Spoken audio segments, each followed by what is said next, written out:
Hello नमस्कार friends. आज की इस वीडियो में हम बात करेंगे इंजेक्शन एपिडोसिन के बारे में, जिसमें सॉल्ट है वेल्थमेट ब्रोमाइड, जो कि 10 mg होता है पर ml में। तो आज की इस वीडियो में बात करेंगे इंजेक्शन पशुओं में किस किस डिजीज़ में काम में लिया जाता है, कब इसका उपयोग किया जाता है और इसकी डोज जो है क्या रखनी है पशु में। सारी जानकारी आपको इस वीडियो में मिलेगी, तो वीडियो को बिना स्किप किए लास्ट तक जरूर देखना। साथ ही यदि आपने इस चैनल को अभी तक सब्सक्राइब नहीं किया है तो सब्सक्राइब भी ज़रूर करिएगा। तो अब हम बात करेंगे इंजेक्शन के यूजेस के बारे में, पशु को यह इंजेक्शन कब लगाया जाता है। मोस्टली इस इंजेक्शन का उपयोग जो है हम डिलीवरी के समय सर्विक्स को खोलने के लिए उपयोग करते हैं। यानी कि पशु का कई बार क्या होता है कि समय पूरा हो जाता है, यानी कि फॉल्स वाटर बग जो होता है, जो फर्स्ट वाटर बैग होता है वो जो है बाहर आ जाता है। उसके बाद भी जो है बच्चा बाहर आने में दिक्कत करता है, लाइक बच्चेदानी जो है सर्विक्स हुए गर्भाशय ग्रीवा जो है पूरी नहीं खुलती है।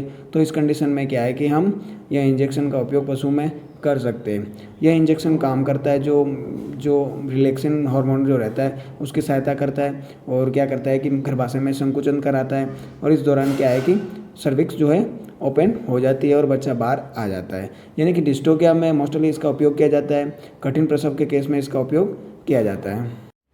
प्रसव के दौरान सर्विक्स का ना खुलना यह मुख्यतः जो फर्स्ट टाइमर पशु रहता है उसमें होता है, लेकिन ये ज़रूरी नहीं, क्योंकि ये जो है हार्मोन पर निर्भर रहता है। संपूर्ण जितना भी प्रसव कराने का काम जो है हार्मोन ही करते हैं। तो इसलिए क्या है कि पहले ब्याह आ चुका होता है वो पशु में भी ये दिक्कत आती है। तो इस तरह की दिक्कत को सॉल्व करने के लिए इस इंजेक्शन को हम पशु में उपयोग कर सकते हैं। कई सारे केसेस में क्या होता है कि यूट्रस में ही बच्चा मर जाता है या फिर सूख जाता है।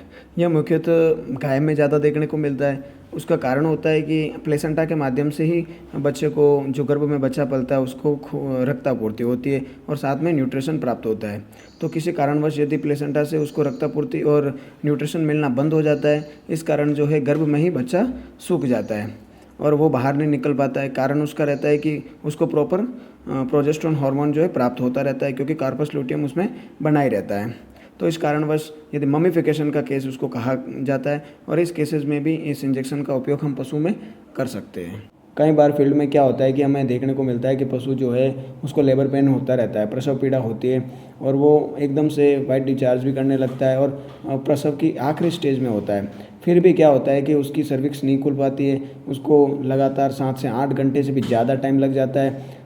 तो इस कंडीशन में हम यदि ज़्यादा डिस्चार्ज कर रही है तो वो सर्विक्स चेक करेंगे। उसके बाद जो है यदि सर्विक्स पूर्णतः नहीं खुली है तो इस कंडीशन में क्या है कि इस इंजेक्शन का उपयोग कर सकते हैं।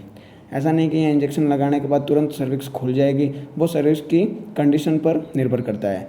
यदि उसके सारे फोल्ड यदि बंद है तो उसको थोड़ा ज़्यादा टाइम लगेगा, और कुछ एक फोल्ड यदि बंद है तो उस कंडीशन में क्या है कि यह 1 से 1.5 घंटे में अपना काम कर देगा। इसी के साथ इस इंजेक्शन का उपयोग हम गैस्ट्रो इंटेस्टाइनल जो प्रॉब्लम होती है आंतों से संबंधित, यदि आंतों में ऐंठन हो रही हो तो इस कंडीशन में भी इस इंजेक्शन का उपयोग हम पशु में कर सकते हैं। इसी के साथ यदि इंजेक्शन के साइड इफ़ेक्ट की बात करें तो इसमें क्या होता है कि ओवरडोज लग जाए या फिर किसी पशु में डोज टू डोज लगाए फिर भी डायरिया हो सकता है। तो बस ये नॉर्मल 1 दिन रहेगा। इसी के साथ यदि बात करें ये प्रेगनेंसी की, तो काम तो ये प्रेगनेंसी पर ही करता है, तो ये प्रेगनेंसी अनसेफ ही है। तो प्रेग्नेंट पशु में इसको कभी नहीं लगाना है। इसी के साथ पशु में डोज की बात करें तो डोज जो है हम इसका उपयोग करेंगे 300 से 400 किलो बॉडी वेट वाले पशु को हम 10 ml लगा सकते हैं इंट्रामस्कुलर रूट से। इसके साथ गोट एंड शीप भेड़ बकरियों में इसका उपयोग करेंगे हम 1 से 2 ml, और डॉग में इसका उपयोग करेंगे हम 0.5 ml से 1 ml तक। यदि तो फाइनली आपको इंजेक्शन एपिडोसिन पर वीडियो कैसा लगा कमेंट करके ज़रूर बताएं, और भी इसी तरह के वीडियो देखने के लिए मेरे चैनल को सब्सक्राइब जरूर करें। साथ ही जैसे कि आप यदि मेरे व्हाट्सएप चैनल से जुड़ना चाहते हैं तो मैं डिस्क्रिप्शन में लिंक दे दूँगा, उसके माध्यम से आप सीधे मेरे व्हाट्सएप से भी जुड़ सकते हैं। धन्यवाद।